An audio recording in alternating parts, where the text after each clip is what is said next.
Anda semua.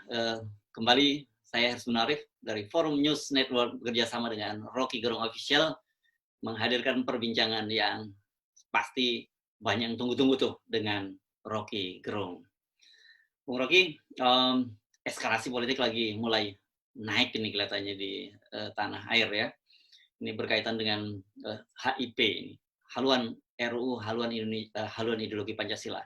Yang kita ngeri ini sekarang MUI sudah menyerukan ada bahasanya agak susah, kira-kira aksi besar-besaran gitu yang disampaikan oleh Wakil Ketua MUI. Coba saya baca dulu, saya takut kalau salah salah judulnya ini, apa namanya yang Masyiroh Kubro. Wah, ini aksi besar-besaran.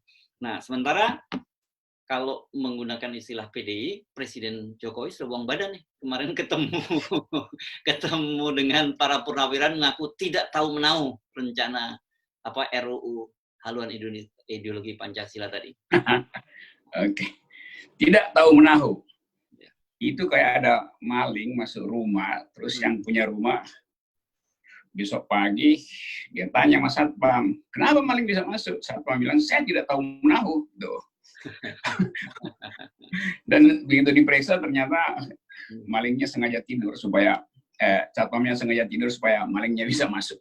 Ya. Tapi pemeriksaan itu nanti gitu ya, setelah MUI mungkin memastikan apa yang dia mau lakukan gitu. Ya. Jadi eskalasi itu akhirnya terjadi yang dulu juga kita udah prediksi bahwa di dalam keadaan perebutan sphere of influence menjelang 2024 di antara partai-partai koalisi, eskalasi itu akan berujung pada semacam duel internal antara Jokowi dan Megawati. Di forum yang ini kan dulu kita, Hersu dan saya juga bahas tentang ujungnya kemana kira-kira politik, siapa versus siapa. Lalu saya bilang itu pasti nanti Jokowi versus Megawati. Ini karena soal kaderisasi yang macet, sehingga akhirnya dipamerkanlah sekarang bahwa keburukan kekuasaan itu dimulai dari istana justru, bukan pada masyarakat yang menganggap Indonesia tidak lagi demokratis karena survei bilang begitu, tapi justru diperlihatkan dari dalam rumah tangga kekuasaan sendiri. Nah, kalau sampai di situ orang menganggap bahwa inilah pertaruhan akhir dari demokrasi, karena ditutup maka konflik itu akhirnya terjadi di dalam. Karena ruang publik ditutup, akibatnya ruang batin itu penuh dengan dendam. Nah, ini yang terjadi. Kita tinggal uji dendam PDIP kenapa, dendam Jokowi kenapa, itu bisa kita bicarakan. Tapi saya kira itu eskalasinya akan berujung atau sedang berlangsung di antara PDIP dengan Presiden Jokowi. Hanya karena kasus ini, belum kasus-kasus yang lain. Mungkin kasus lain dia bisa bertambah, tapi kasus ini udah jadi semacam battlefield karena menyangkut soal yang sangat ideologis.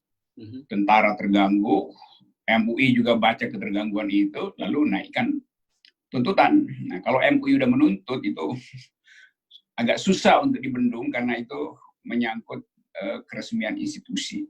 Kalau masih ormas-ormas mungkin ya masih bisa diatasi dengan transaksi baru. Tapi kalau MUI kan dia secara resmi adalah wakil dari seluruh umat Islam. Ya.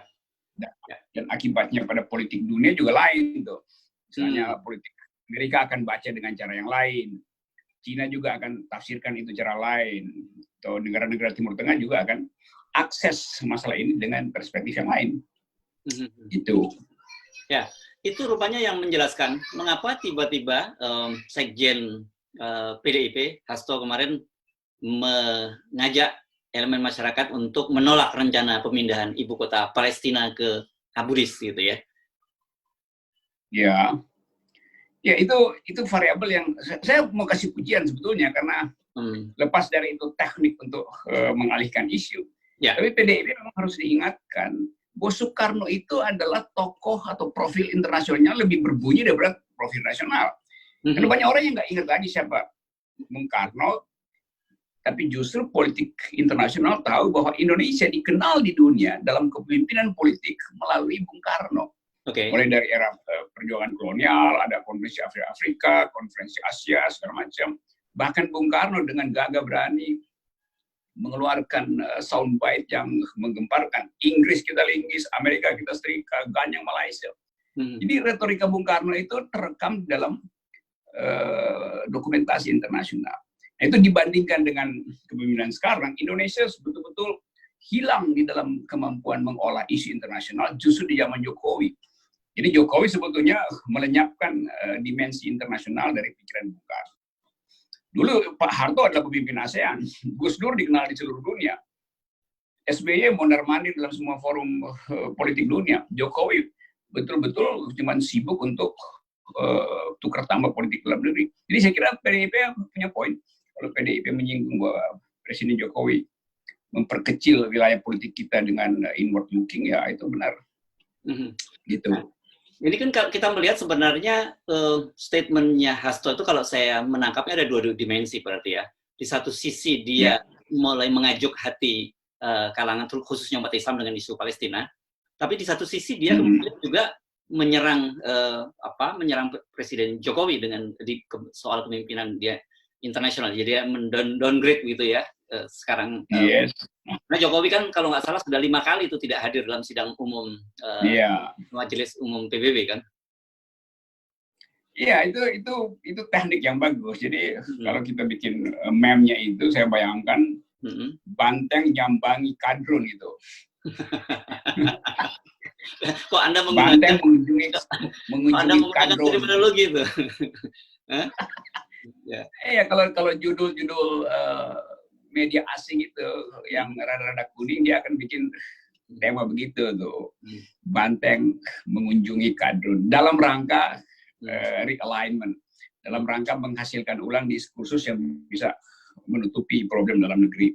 Tapi itu poinnya tuh. Saya mau bilang bahwa ada plus point pada PDIP sekarang karena dia masuk dalam wilayah Soekarno, yaitu kemampuan diplomasi internasional.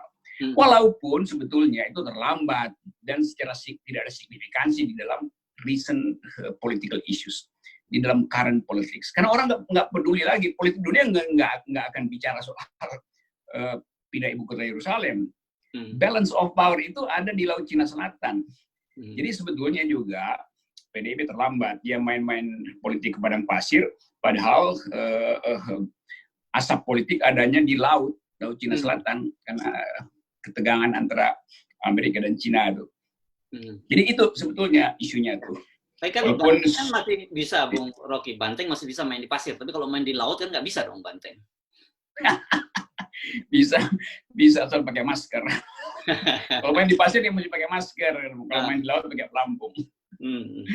Tapi pelampungnya dia lagi cari pelampung baru karena itu dia berupaya untuk menstabilkan ulang profil politiknya dalam seminggu ini yang habis dihajar soal ideologi Pancasila. Jadi saya mau nonton aja sebetulnya seberapa jauh isu pindah ibu kota Palestina itu dianggap sebagai permainan politik baru dari PDIP. Saya tidak melihat itu permainan politik baru. Tapi saya kasih plus point karena faktor internasional dipakai PDIP untuk mengkritik kekuasaan hari ini yang buta huruf terhadap politik internasional gitu. Tinggal kita uji misalnya, apakah PDIP konsisten dengan pikiran itu kalau di pikiran yang sama diujikan di dalam konflik sekarang antara Cina dan Amerika di Cina Selatan, PDIP pikirannya apa? Kita mau tunggu itu. Kan harusnya kalau dia ingin current issue dan kemudian juga yang bisa mengajuk hati umat Islam misalnya, kenapa dia tidak bicara tentang undang-undang tentang hak asasi manusia etnis Uighur yang baru saja disetujui diresmikan oleh Presiden Trump misalnya, kan itu jauh lebih elegan tuh Bung Rocky. Iya, karena itu saya katakan ini soal Palestina itu dia terlambat sekali. Kalau 2 bulan lalu diomongin itu masih ada poinnya. Karena poin sekarang adalah soal Cina Amerika dan benar undang-undang yang membolehkan Amerika intervensi dalam soal Uighur baru ditandangin Presiden Trump. Nah, itu yang kita mau dengar sebetulnya PDIP apa poinnya di situ. Kan mestinya dia satu paket. Kalau saya bayangin misalnya, kalau Bung Karno yang ucapkan itu, Bung Karno yang ucapkan, saya protes pemindahan ibu kota. Mestinya Bung Karno juga akan mendukung usulan Trump untuk intervensi ke dalam politik, gaya politik Cina terhadap minoritas Uighur ini. Itu yang kita mau uji konsistensinya. Karena ini soal doktrin membela minoritas, hal yang sama juga mesti dipakai di dalam soal di Cina, terutama soal Uighur ini, yang masih masuk dalam agenda PBB, persoalan itu. Gitu. Ya. Jadi main politik dunia, tapi tidak mengerti bahwa current politiknya bukan Palestina lagi sekarang, tapi soal Cina itu. Itu kira-kira. Ya. Sebenarnya kalau kita lihat background-nya semacam itu, PDI juga sekedar menggunakan isu internasional untuk kepentingan untuk struggle politik di domestik sebenarnya kan. Jadi tidak terlalu serius juga dia bicara tentang isu-isu internasional seperti yang dikatakan oleh Hasto tadi. Ya, saya kira itu sindiran pada Jokowi aja, bahwa Jokowi nggak berani main politik dunia tuh. Ya jangankan menghadapi politik dunia, menghadapi, kan Jokowi nggak berani konfrontasi di dalam problem di Laut Cina Selatan antara pro Amerika atau pro Cina. Kalau Soekarno dulu dia berani konfrontasi langsung tuh. Ya. Nah Jokowi jangankan mau konfrontasi dengan kekuatan besar, konfrontasi dengan COVID aja dia nggak mau, bahkan dia aja berdamai si COVID-nya kan. Jadi orang anggap ini bagaimana presiden negara Islam terbesar tapi sunyi senyap dalam soal-soal Uighur misalnya tuh. Tiba-tiba PDIP justru yang karena nasionalismenya mempersoalkan politik Timur Tengah dengan kasus pemindahan ibu kota itu. Jadi itu soalnya tuh. Nah, kita bisa lihat lagi lebih jauh misalnya. Mestinya kita masuk di dalam wilayah perdebatan politik dunia hari ini sekaligus melihat apa persiapan Indonesia artinya di bawah pimpinan Presiden Jokowi sekarang, menghadapi gejala eskalasi politik di Cina Selatan. Yang kita dengar, kan itu pasti ada persiapan perang di situ. Ya. Vietnam sudah menimbun pangan, Thailand begitu, India begitu, Malaysia begitu. Tapi Presiden Jokowi menganggap bahwa itu karena faktor cuaca panas yang akan, enggak, itu juga bagian dari kemampuan negara-negara di Laut Cina Selatan untuk membaca eskalasi sehingga mereka mulai menimbun bahan pangan. Nah di kita nggak ada soal itu. Presiden justru ingin cetak sawah. Nah, cetak sawah itu lama, padahal bisa 2 minggu lagi itu ada eskalasi perang di situ. Jadi politik pangan kita tidak dijadikan faktor juga di dalam rangka politik internasional. Nah itu ketidakmampuan Jokowi untuk membaca problem-problem strategis dalam politik dunia menyebabkan dia nggak tahu bahwa soal pangan ini juga berkaitan dengan persiapan perang di Cina Selatan. Bukan sekadar semata-mata soal iklim, lalu panik karena akan ada iklim kering sehingga pangan kita tidak cukup. Tapi persiapan untuk menghadapi potensi perang itu karena betul-betul memanas. Di Amerika memanas, ada yang maksa supaya Trump lebih ekspansif, karena itu dia lagi berkelahi dengan mantan penasihat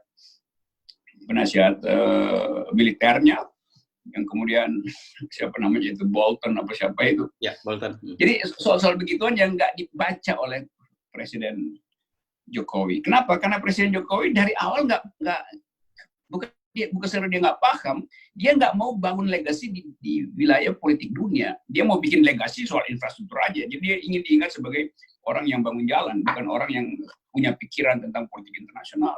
Ya. Padahal Indonesia itu dari dulu adalah player di dalam politik dunia. Jalan pikiran politik dunia dulu tergantung pada mereka mesti baca Indonesia tuh, karena mereka ingin tahu Indonesia politik jalan tengahnya kemana. Jangan-jangan jalan tengah itu adalah jalan yang disembunyikan setelah ada diplomasi di antara dua player besar di zaman Perang Dingin. Jadi saya mengamati dari awal itu kemampuan kita untuk membaca politik dunia itu minim sekali. Karena memang nggak ada fokus presiden itu. Yeah. Apalagi dalam keadaan sekarang yang mestinya itu yang diutamakan. Yeah. Itu kira-kira tuh latar belakangnya. Ya, tapi PDI memilih isu internasional gitu, dan kemudian itu dalam menyerang sendiri presiden yang notabene dia dukung, apakah itu tidak seperti kalau bunyi pepatah orang seperti menepuk air di dulang memercik ke muka sendiri, Bung Rocky? Jadi mungkin air di dulang terlalu susah ditepuk, air di gelas aja yang ada di depannya. Ya, tapi tetap isunya adalah interplay di antara kekuatan-kekuatan besar. Saya menduga ada pendapat yang mulai menganggap bahwa Presiden Jokowi akan meninggalkan PDIP dan akan cari pengaman baru. Golkar pasti bersiap-siap untuk jadi penampung baru politik itu kan.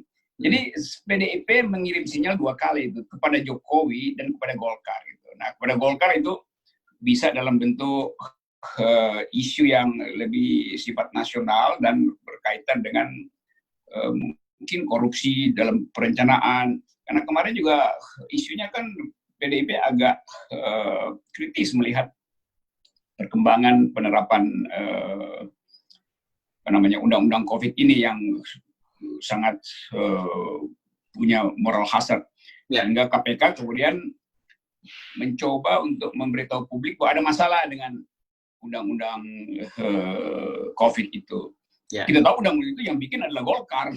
Jadi terutama prakerja. Ya, Golkar punya kepentingan lah. Jadi ini tukar tambah kepentingan antara HIP yang adalah bagian dari PDIP dan undang-undang COVID ini yang dari Perpu jadi undang-undang yang kepentingannya ada pada Golkar. Jadi persaingan 2 partai besar untuk membujuk Presiden Jokowi berpihak pada siapa Anda. Itu sinyalnya sebetulnya. Ya. Dan RUU HIP ini hanya semacam pintu masuk dari konflik yang sebenarnya sudah terpendam cukup lama di bawah permukaan.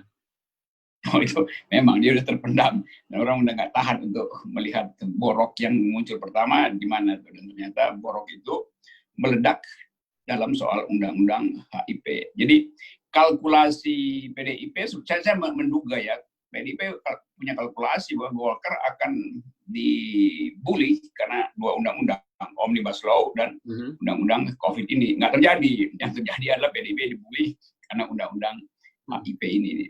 Jadi 2 kali KO sebetulnya PDIP. Nah, sekarang dia fight back dengan ambil isu yang lebih radikal lagi atau isu yang lebih politis lagi, yaitu Presiden gagal mengolah politik internasional. Jadi PDIP sebetulnya, kalau saya mau sarankan, terusin aja supaya orang mengerti bahwa kekalahan kita dalam kepemimpinan politik dunia disebabkan karena sifat inward looking dari Presiden Jokowi itu. Kan itu jadi poin kan? Sekarang orang lagi sibuk ngomongin politik dunia karena ketegangan Cina dan Amerika justru.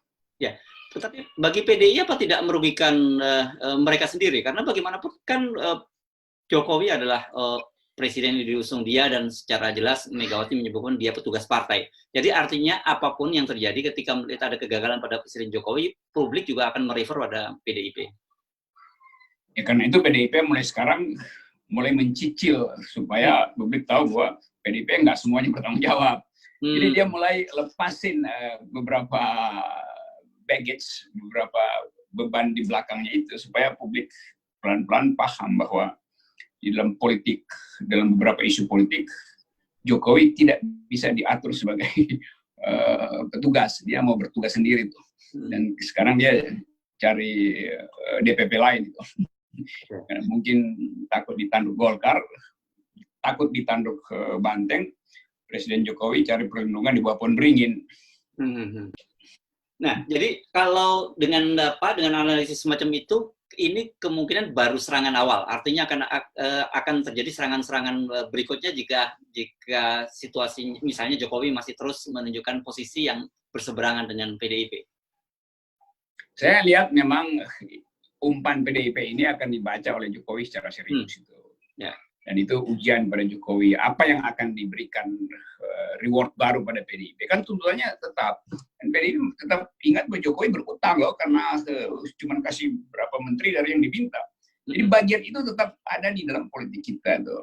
Nah, Jokowi tentu akan takar-takar kalau dia pindah DPP, kalau dia merasa bahwa berteduh di bawah pohon beringin lebih aman daripada main-main di kandang banteng. Nah, itu akan jadi battlefield baru. Jadi kita lihat apa yang akan dilakukan Jokowi setelah PDIP secara mulai terang-terangan menyatakan atau mulai melimpahkan kesalahan kebijakan pada presiden. Oke, mengapa Anda secara spesifik menyebut Golkar gitu? Apakah ini ada kaitannya juga dengan posisi Luhut sebagai salah satu petinggi di Golkar? Dan notabene dia adalah orang kepercayaan dari Jokowi. Ya, itu variabel antara ya. Oh, variabel antara. Variabel utama karena ya mungkin juga yang sama aja. Luhut juga tentu mau cari perlindungan yang lebih maksimal secara politik karena menganggap arah politik bisa tidak mulus sampai 2024. Tapi di atas kertas dari awal kita tahu bahwa player utama adalah Golkar dan PDIP. Dua-duanya ada di dalam koalisi. Tetapi motif politiknya kan beda-beda. Semua ingin mengakumulasi ekonomi cepat-cepat supaya amunisi untuk 2024 bisa dijadikan alat untuk tukar tambah politik di bawah dengan partai-partai lain. Jadi kira-kira Golkar juga mulai bersiap untuk bikin koalisi lain. Mempersiapkan mulai dari soal pilkada, Desember, Golkar pasti akan lebih suka dipercepat pilkadanya. Jadi soal-soal beginian dengan mudah terbaca dalam output kebijakan. Undang-undang COVID adalah outputnya Golkar karena kepentingan oligarki. Itu terbaca. Undang-undang Omnibus Law juga adalah outputnya Golkar. Lalu PDI mulai merasa, terus kita apa sebagai partai pendukung utama, nggak ada poin di dalam menerima reward dari dua undang-undang itu. Yeah. Omnibus Law itu cuma menguntungkan, ya gampangnya pengusaha-pengusaha di Golkar lah. Walaupun di dalam Golkar sendiri tentu pengusahanya akan saling, oke, gue duluan, lu dapat belakangan, walaupun sama-sama bersemayam di bawah pohon beringin. Ya. Tapi cabangnya macam-macam. Ya. Belum lagi bisa juga membaca keributan antara kader PDIP Adian Napitupulu dengan Erik Menteri BUMN juga itu kelihatannya juga tidak jauh dari persoalan-persoalan apa dapat siapa seperti yang disebut oleh Hasto ya. Itu betul, itu nggak ada ideologi di situ, nggak ada semacam BUMN mau di swastanisasi, itu melanggar nasionalisme, itu enggak, itu masih jauh. So kalau konsisten itu batasi betul-betul dong komisaris di situ. Ke PDIP seharusnya bilang kami sebagai partai paling nasionalis berhak ikut menentukan komisaris di Pertamina misalnya tuh. Dan apa yang mau dilakukan Erik di Pertamina, tapi kan nggak bisa karena juga PDIP mungkin berpikir satu waktu mungkin dia memerlukan konstituen dari Erik sebagai tokoh politik baru tuh. Atau amunisi baru dari proyek-proyek BUMN ini kan. Ya, Bung Rocky, kira-kira track-nya akan seperti apa ini? Kalau kita melihatkan jelas seperti yang disampaikan oleh MUI itu bukan gertak kosong, yang dia menyatakan bahwa gerakan ini bisa jauh lebih besar dari 212 yang hanya terpusat di Jakarta. Sementara ini bisa di seluruh Indonesia. Jadi track-nya akan seperti apa? Saya melihat MUI kira-kira dia mendeteksi bahwa undang-undang ini akan diteruskan. Karena kalau dia nggak diteruskan, itu artinya profiling dari partai PDIP hilang gitu. Yang kedua, MUI merasa bahwa di belakang dia atau bersama-sama dengan dia ada perjuangan paralel dari TNI. Ya. Jadi itu kan saling kirim sinyal aja kan. Ya. Nah tentu yang paling penting adalah baik MUI maupun kalangan militer melalui purnawirawan sudah mulai bisa membayangkan siapa yang harus diusung sebagai tokoh di 2024. Jadi walaupun MUI bilang ini nggak ada dimensi politik, ya kita bisa paham. Tetapi di dalam ketergantungan kandidat di masa depan pada suara Islam, maka pikiran MUI itu juga harus diarahkan politis. Demikian juga ketergantungan seorang kandidat dengan cara berpikir orang Indonesia yang masih mengagungkan atau masih menghormati profil politik tentara, walaupun di fungsi udah nggak ada, move yang dibikin oleh Pak Tri Sutrisno dan kawan-kawan itu juga faktor. Nah, saya kira Pak Jokowi samar-samar mengerti itu, bahwa Indonesia tetap ditentukan oleh mayoritas Muslim sebagai voters, dan sejarah kekuasaan yang dari awal genesisnya ada pada militer. Jadi faktor realis ini yang bikin Pak Jokowi mungkin bikin hitungan kasar bahwa dia mesti tentukan sejak sekarang. So, kalau dia salah tentukan, nggak ada jaminan bahwa setelah dia lengser, nggak akan ada orang yang persoalin kebijakan dia selama 10 tahun ini. Ya, nih, jadi kalau kita ibaratkan catur, ini kan posisinya PDIP udah mulai terpojok nih kira-kira. Kalau menurut Anda, dari mana dia bisa berkelit dari situasi semacam ini? Dia bisa dapat kesempatan untuk rokade, untuk ya apa namanya tuh, injury time lah, minta injury time sambil berpikir ulang apakah mau nekat untuk mendorong ke F2 pion terakhirnya sebagai bidak putih, dengan konsekuensi kan dia mau baca arah politik Jokowi sebetulnya. Nah, Jokowi pegang langkah kuda tuh yang kita belum bisa tebak kemana. Tapi kira-kira PDIP udah tinggal punya satu pion, yaitu dorong supaya si kuda itu bereaksi tuh. Jadi kalau pion PDIP dimajukan ke F2 misalnya, ke kotak F2, maka dia akan lihat reaksi kuda itu kemana, kuda hitamnya Jokowi itu kemana. Nah, cuman itu sebetulnya. Misalnya dengan dia ambil risiko untuk menarik dukungan dari Jokowi karena soal yang ideologis. Kan dia bisa bilang, Jokowi dulu bicara tentang, misalnya saya kasih gambaran ya, PDIP bisa bilang begini, Pak Jokowi dulu dengan sangat runtut meminjam seluruh diksi dari Bung Karno, sampai kita kampanye disebut Nawacita, itu adalah Bung Karno. Kenapa sekarang buang badan dari pikiran Bung Karno? Nah, itu baru headline itu baru jadi hebat PDIP. Jadi dia mesti bukan nekat, tapi dengan konsisten mengatakan Jokowi dulu memang berlindung di balik figur Bung Karno. Ya. Segala macam mau ditiru kan, topi, retorik segala macam, dikutip-kutip kalimat-kalimat bersayap Bung Karno. Nah, sekarang dia berbalik arah, itu bahayanya tuh. Jadi mestinya ditegur secara ideologis. Karena itu saya ingin agar supaya PDIP menegur secara ideologis, bukan secara politis. Karena bagaimanapun Jokowi itu adalah kader PDIP. Jadi kader yang tidak menghormati pikiran Bung Karno itu mesti ditegur dong. Ya. Nah, tapi karena Anda menggunakan istilah langkah kuda gitu kan, yang langkah kuda ini kan langkahnya tidak linear gitu ya. Jadi dia bisa melompat. Coba kita bayangkan kalau setelah pertemuan dengan para purnawirawan ini, kemudian secara maraton, Pak Jokowi melakukan pertemuan dengan MUI, dengan Muhammadiyah, dengan NU, dan sebagainya. Apa nggak posisi PDIP makin sulit dalam situasi semacam itu? Saya kira nggak sulit. PDIP justru dapat bisa melihat lebih jelas sekarang arah politik Jokowi itu. Kan PDIP pasti cemburu dong, masa mestinya dia ketemu dulu dengan PDIP, sekarang dia ketemu dengan MUI, ketemu dengan yang kita duga kemarin, kan nanti pasti akan ada orang yang ngatur ketemu dengan siapa presiden, dan PDIP membaca itu, bahwa PDIP sekarang kehilangan kontrol terhadap kadernya, dan itu mesti menimbulkan tadi saya sebut teguran ideologis dong, itu soalnya tuh. Nah, bagi Presiden Jokowi, dia lihat secara pragmatis saja. Karena dia bilang nggak ada beban lagi. Saya di backup sama PDIP atau nggak di backup, ya faktanya kan saya nggak bisa nyalek lagi, buat apa itu.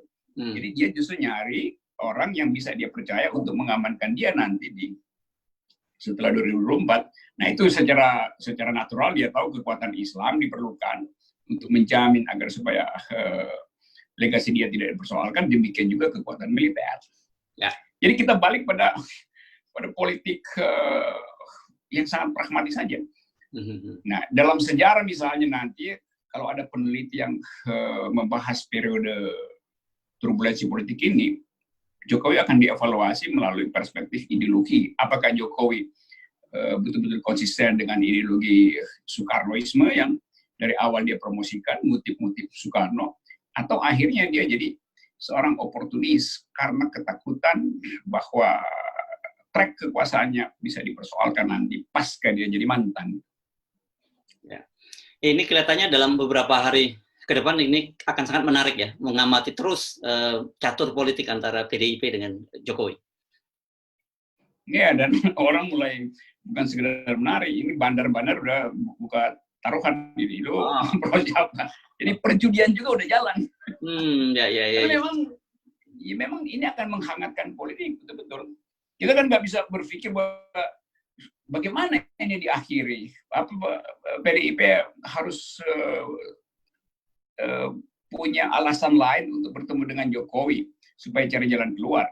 Kan itu soalnya kan. Ya. Karena sekali PDIP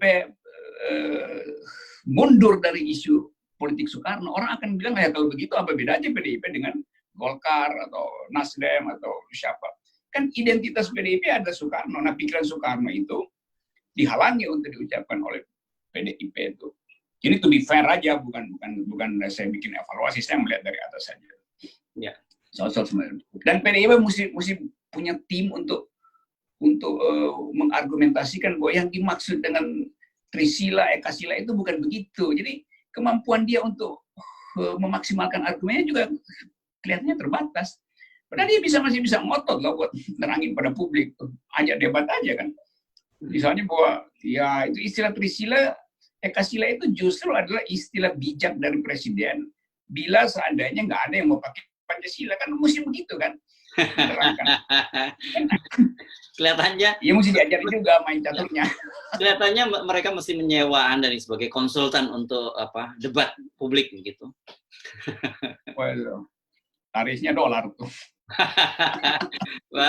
Baik, Bung Rocky, kita ikuti terus ya perkembangan. Oke. Dipastikan akan semakin menarik gitu. Terima kasih Bung Rocky. Oke, Harsu, my friend. Thanks.